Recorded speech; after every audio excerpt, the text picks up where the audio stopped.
Hello and welcome to this week's Coaching for Self-Belief podcast with Pete and Andy. So Pete, what have you got for us this week? Well, there's a story around, is it a technical problem or is it a challenge level problem? Okay. And what do we do as coaches when we're presented with somebody saying something like, oh, my backhand's not working, or this isn't working, or I'm no good at this? What's our priority list to go through? And how often do we feel tempted to jump into fixing something technical when perhaps there's an easier solution? And this is what happened to me this week, because I was coaching a couple who are helping each other out of injury, and we've been doing some interesting sessions just in the service box, because their movement is they're being very careful with their movement, and it's been interesting to see them enjoy that they can still get a huge amount of challenge from just working with each other in the service box, and actually that hitting the ball slowly gives them a chance to see and feel a little bit more, to increase their awareness. So that's been nice for them.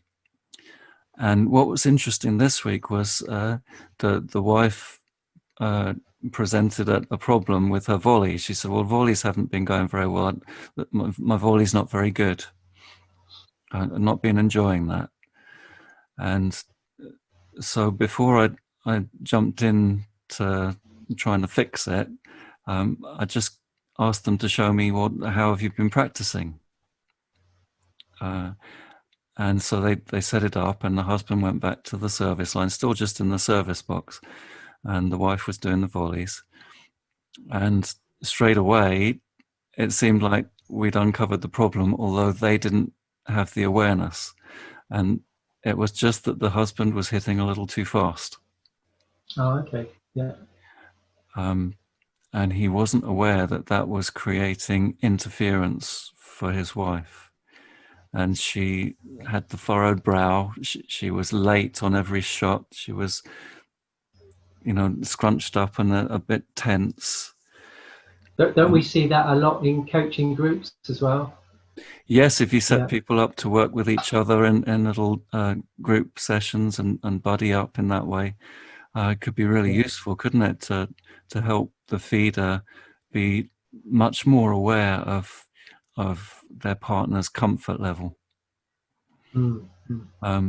So it took a little while, actually, to help the husband increase his awareness, and he wanted me to show him what the slow pace would look like.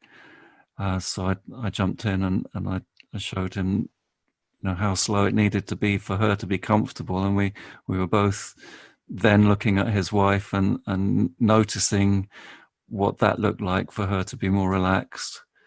And then he wanted to jump in and have a go himself, and it took a little while, but then we got that level of skill. We managed to get the pace down enough that he could see that it was a pace where she felt comfortable. And that it surprised him. He said, I thought it was slow enough. There's something I just think in sessions, I've had this experience, and if you check in with people, if is somebody hitting that reasonable pace for you to make the volley or to get the ball back, and sometimes people say, no, it is a bit difficult, it is a bit fast. But also I've noticed when we set up into adult groups where you get them, like you're saying, in the service boxes, and someone will be whacking a ball at the other person. So you've set up the volley drill and a little exercise, and there's no way the person can practice what they want to. So yeah, it's good awareness for both players, isn't it? Yeah. And you could kind of imagine that when they were practicing on their own, the husband was kind of giving a signal that what he was doing was fine, because he really believed that what he was doing was fine. And there's a sort of a power in that. And the wife, not being such an experienced player, may have got that signal and then concluded that, well, his feeding's fine, so it must be me. So you're going into marriage therapy now, I think, aren't you? Yeah, I like that. It's good. Yeah, increasing the awareness of each other. Yeah. Yes, Yeah. and of course, when players blame themselves, then it doesn't get to the heart of the problem. It doesn't fix anything. They No. just blame themselves, and then it actually creates more interference, doesn't it?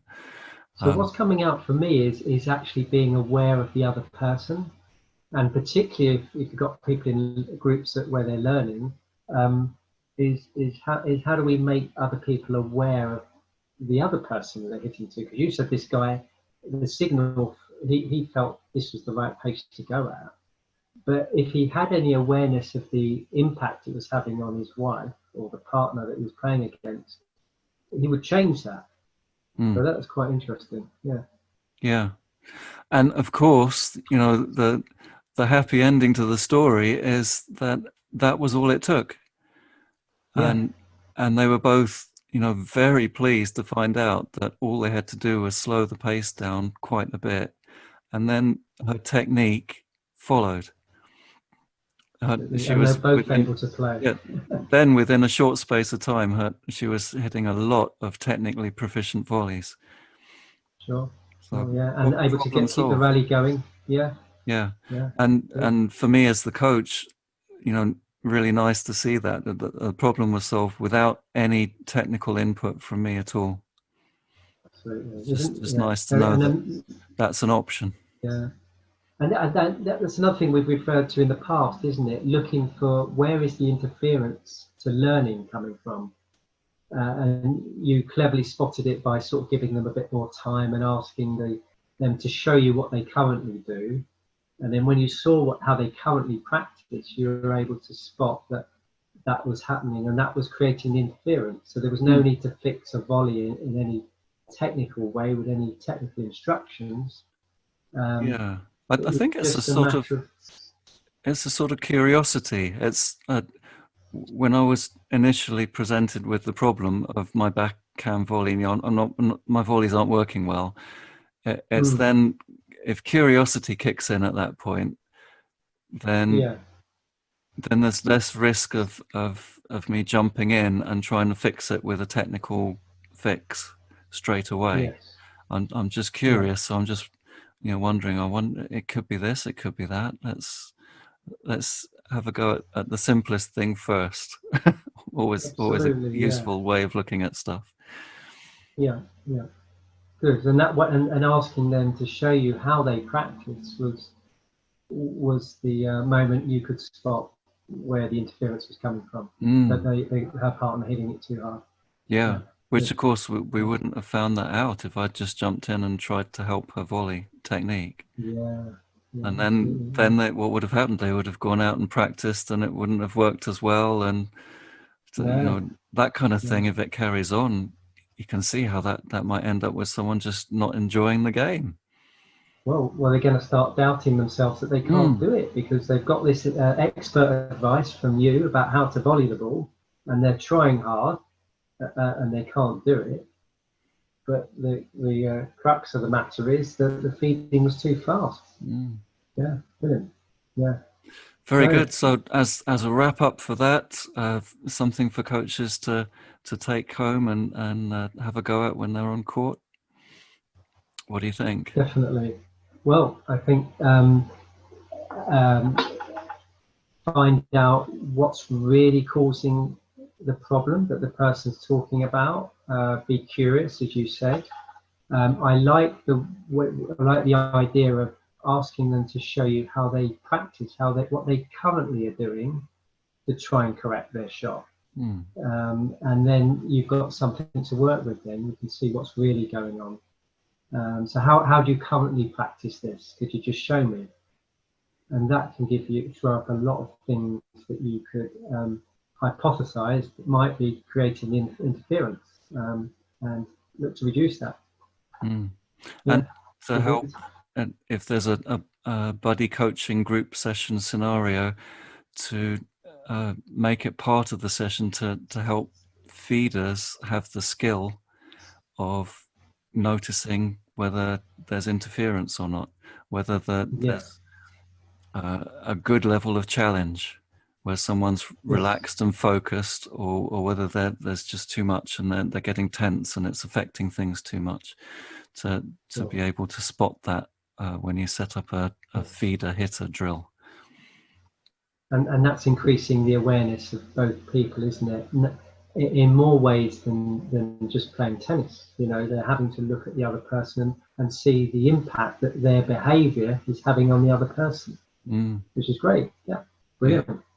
So is it, you know, when you're presented with a problem, is it a technical problem, or could it be just a level of challenge problem? Yeah. So have a look for that next time you're out on the court. That's excellent. Very good. Thanks for watching. Very much. See you next time, everybody.